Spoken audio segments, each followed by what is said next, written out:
ओम नारायण नारायण नारायण नारायण। सब मित्रों को राम राम। सबका स्वागत है दोस्तों, कैसे हैं आप सब। तो दोस्तों आज 20 सितंबर को बॉलीवुड की नई एक्शन थ्रिलर फिल्म युद्ध थिएटर में रिलीज हुई है। आज सुबह सबसे पहले मैंने ट्रांसफॉर्मर्स 1 को देखा था, जिसका रिव्यू मैंने थिएटर से ही अपलोड कर दिया था। अगर वो नहीं देखा है आपने तो उसे अवश्य अवश्य देखना। दो और फिल्मों के रिव्यू करना बाकी है, आज ही रिलीज हुई। एक है बॉलीवुड की ही कहाँ शुरू कहाँ खत्म, और दूसरी हॉलीवुड की नेवर लेट गो। इन दोनों का भी रिव्यू मैं कल जितना जल्दी हो सके अपलोड करने का प्रयास करूंगा। तो जितने भी नए मित्र वीडियो देख रहे हैं, चैनल को सब्सक्राइब करके बेल आइकन को दबाना बिल्कुल भी मत भूलना, और वीडियो को लाइक और शेयर अवश्य करना।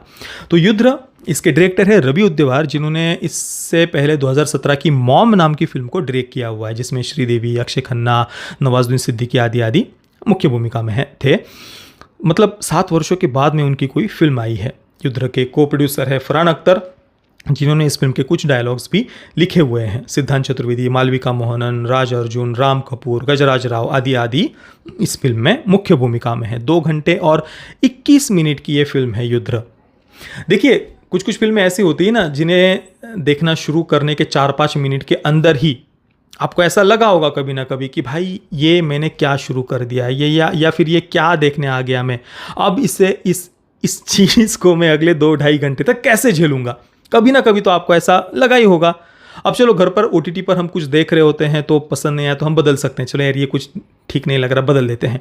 पर थिएटर में जब हम जाते हैं और शुरुआत के 4-5 मिनट में ही फिल्म बिल्कुल असहनीय लगने लग जाए, तो बिल्कुल कैसा टेंशन आ जाता है ना कि यार अब इस चीज़ को मुझे अगले 2-2.5 घंटे तक बैठकर देखना है। युद्ध वही फिल्म है। इसका जो मुख्य पात्र है, जिसके ऊपर इस फिल्म का नाम भी रखा गया है, युद्ध राठौड़ उस पात्र का नाम है, उसे जिस प्रकार से उन्होंने इंट्रोड्यूस किया है ना, वर्स्ट पॉसिबल वे में किसी पात्र को कैसे इंट्रोड्यूस करना चाहिए, ये अगर किसी को सीखना है, जानना है, तो इस फिल्म को जाकर के आप देखना। इस मतलब शुरुआत में ही वो पात्र उससे आप हेट करेंगे कि भाई ये क्या चीज है। यही बात आपके मन में आएगी। छपरी शब्द आपके मन में आएगा उस पात्र को देख करके। छपरी मतलब बिल्कुल अनलाइकेबल कैरेक्टर। ठीक है, उस पात्र को उन्हें गुस्सैल दिखाना था, मानसिक रूप से अस्थिर है, अपने विचारों पर वो कंट्रोल नहीं कर पाता, गुस्सा आने पर किसी को भी, सामने वाले को बिल्कुल मारने लग जाता है, और केवल ऐसा ही मारना नहीं, पूरा मार डालने लग जाता है। बचपन में ही जब वो स्कूल में था, 10-12 वर्ष की जब उसकी आयु थी, तब अपने ही क्लास में पढ़ने वाले छात्र को उसने डुबोकर मारने का प्रयास किया था। इसके बाद में जब वो नेशनल कैडेट ट्रेनिंग एकेडमी में जब वो जाता है ट्रेनिंग के लिए, वहाँ पर भी एक सिविलियन को जान से मारने का उसने प्रयास किया था, जिसके बाद उसका कोर्ट मार्शल हुआ, 9 महीने की सज़ा उसे सुनाई गई वगैरह वगैरह। तो ठीक है, क्या वो कहते हैं एंगर इश्यूज़ वगैरह उसको दिखाने हैं, गुस्सेल दिखाना है, पर वो दिखाने का भी एक तरीका होता है ना भाई। किसी भी बात को आप थोड़ा सेंसिबल वे में ठीक से प्रस्तुत करो तो हम उस पात्र के साथ में जुड़ जाते हैं। बहुत घटिया से घटिया कैरेक्टर्स देखे हुए हैं हमने कई सारी फिल्मों में, पर प्रेजेंटेशन अगर सही हो, कैरेक्टर को इंटरेस्टिंग वे में प्रस्तुत किया गया हो, तो भले ही वो पात्र कितनी ही अनलाइकेबल, खराब ऐसी बात क्यों ना कर रहा हो, परंतु इंटरेस्ट जगता है ना हमारा कि भाई इसको मुझे देखना है। परंतु यहाँ पर ये पात्र ऐसा है ना, शुरुआत में ही आपकी इच्छा ही मर जाएगी कि भाई ये क्या हो रहा है, क्या क्या कर रहे हो यार। ऊपर से वो इतना लाउड, जबरदस्ती का लाउड, विचित्र सा बैकग्राउंड म्यूजिक पूरी फिल्म में बजता जाता है, पूरी फिल्म में। और इंट्रोडक्शन की मैं बात कर रहा था इस पात्र के। शुरुआत में ही 10-12 वर्ष का जो बच्चा है, उस बच्चे ने तो अपनी तरफ से भाई बढ़िया एक्टिंग की है, उसकी मैं बात नहीं कर रहा, पर लिखा जिस प्रकार से है उस पात्र को, वो बड़ा ही विचित्र था भाई, बड़ा ही विचित्र। कौन करता है ऐसे, यही मन में बात आती है। कुछ तो सेंसिबल वे में दिखा दो यार, गुस्सेल भी दिखाना हो तो कुछ भी हुए जा रहा है, यही लगता है। चलो, वो बच्चा बड़ा हो जाता है, सिद्धांत चतुर्वेदी की एंट्री होती है। अब उस एंट्री में ही वो बिल्कुल छपरियों की तरह सड़क पर बाइक चला रहा है, जोर से, बिल्कुल तेज से। हाँ, बिल्कुल छपरी शब्द ही आपके मन में आएगा। पुलिस उसके पीछे है, और फिर वो बिल्कुल पुलिस के सामने जाकर के ब्रेक दबा रहा है, बाइक ऐसे पीछे से ऊपर आ जाती है वगैरह वगैरह। और बाइक से नीचे उतरने के बाद जब वो अपना हेलमेट निकालता है, आप देखना, मतलब जब भी आप देखेंगे थिएटर में या घर पर, जब भी आप इस फिल्म को देखेंगे ना, मेरी ये बात आप याद करना। वो उतरता है, हेलमेट बाहर निकालता है, और बड़ी ही विचित्र सी चिपकू हेयर स्टाइल थी, चेहरा भी बड़ा ही अजीब ही लग रहा था। वहाँ पर भी डायरेक्टर नहीं रुके।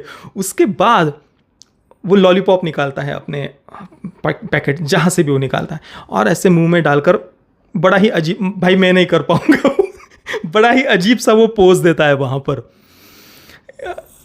ये वाला मीम आपने देखा होगा ना कहीं पर, बिल्कुल लगभग वैसा ही, मुझे तो उसी मीम की याद आ गई। वैसा वो बिल्कुल ऐसा पोज देता है अजीब सा, एक साइड मुंह करके, मुंह में लॉलीपॉप। अब पता नहीं मतलब डायरेक्टर को क्या सूझी होगी, इतना होने के बाद भी उन्हें लगा कि भाई ये सबसे बढ़िया पोज है, अब इस पोज का मैं स्केच बनाऊंगा एनिमेशन से और वो सामने दिखाकर फिर फिल्म का टाइटल लगाऊंगा, युद्ध। हे भगवान, मतलब इतना खराब पोज, वो बड़ा ही विचित्र लग रहा था वो पात्र, बिल्कुल छपरी जैसा। क्या कहूँ मैं, दूसरा शब्द मुझे मिल नहीं रहा। और आप इस प्रकार से उस पात्र को इंट्रोड्यूस कर रहे हो और ऊपर से आपने ये भी सोचा कि चलो इसका स्केच बनाऊंगा एनिमेशन में और सामने ऐसा लगा दूंगा। ना यार, वो बड़ा ही वाहियात लग रहा था वो, सच में देखना।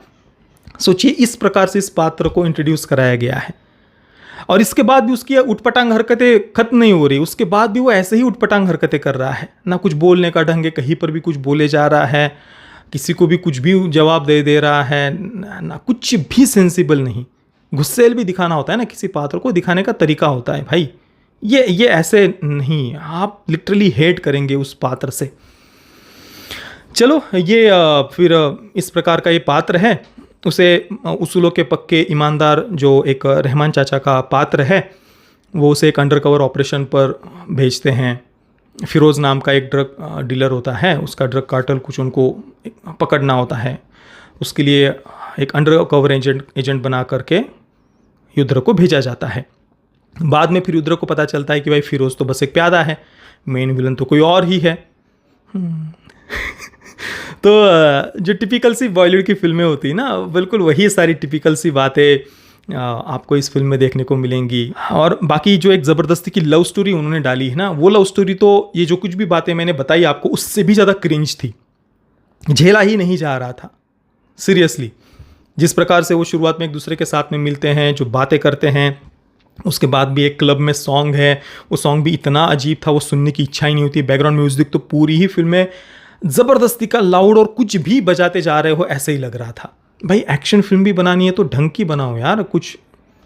और एक्शन सीक्वेंसेस की बात करें तो मुझे कोई एक पर्टिकुलर एक भी एक्शन सीक्वेंस ऐसी याद नहीं है कि जिसको मैं फिल्म देखने के बाद याद करूँ कि यार क्या क्या ज़बरदस्त क्रिएटिविटी दिखाई है डायरेक्टर ने, क्या एक्शन कोरियोग्राफी थी यार, वो सीन मुझे याद आ रहा है, क्या गन शॉट से, ऐसा कुछ भी एक सीन भी फिल्म देखने के बाद मुझे कम से कम याद नहीं है। जो कुछ एक्शन सीक्वेंसेस है वहाँ पर भी बिल्कुल क्लोजअप शॉट्स लिए गए हैं, ऐसा दूर से वाइड एंगल शॉट लेकर के प्रॉपर एक्शन सीक्वेंसेस उन्होंने दिखाई हो, वो भी नहीं है। कुल मिलाकर ठीक है, वो जो ऐसी उठपटांग हरकतें कर रहा है कैरेक्टर, वो देख करके किसी को खुश होना है और देख सकते हो आप, तो देखना। मुझे भाई फिल्म बिल्कुल भी पसंद नहीं आई, सीरियसली नहीं पसंद आई। मैं युद्ध को दूंगा 3 out of 10 stars. Parental guidance की बात करें तो फिल्म में कोई सेक्स, न्यूडिटी, वायलेंस वगैरह नहीं है, lip to lip kissing scene है एक फिल्म में। बाकी जिन मित्रों ने गलती से इस फिल्म को देख लिया है, तो आपका थिएटर में अनुभव कैसा रहा, या इस कैरेक्टर का जिस प्रकार से उन्होंने इंट्रोड्यूस किया है वो देखने का आपका एक्सपीरियंस कैसा रहा, मुझे आप नीचे कमेंट में अवश्य बताना। ये वीडियो देखने के लिए आप सभी मित्रों का बहुत बहुत धन्यवाद। जय श्री राम, वंदे मातरम।